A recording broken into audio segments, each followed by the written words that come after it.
it's Rebecca here. I'm a teacher in Australia in the ACT, and today I'm going to review an Australian history book. It's this one here called Young Dark Emu, A Truer History. Now, if you're not familiar with Australian history, this is really a good start, okay? Because the history we've been taught in Australia is contrary to this one.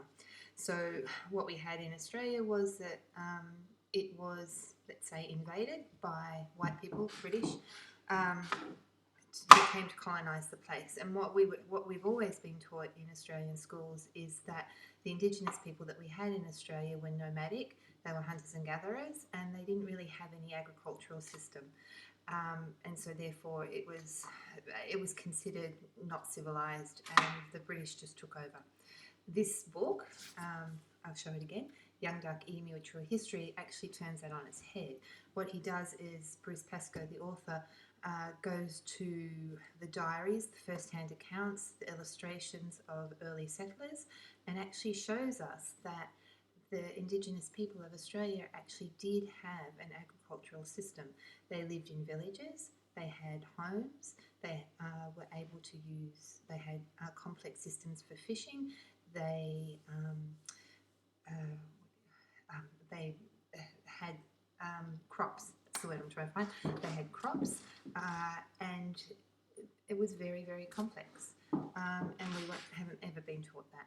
So if you're interested in Australian history and really knowing what has gone on, I would suggest reading this book, Young Dark Emu, A Truer History. There are lots of reviews out there. It's actually based on an adult book, so it's been written for younger audiences, say from grade 5 up.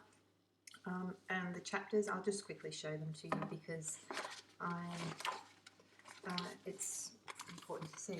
Okay, so we've got the intro, the land grab, agriculture, aquaculture, home, food storage, fire.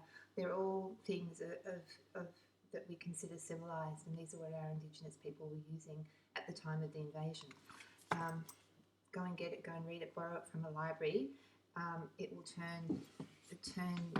will blow your mind, really, because it's just completely contrary to what I've been taught at school. Thanks.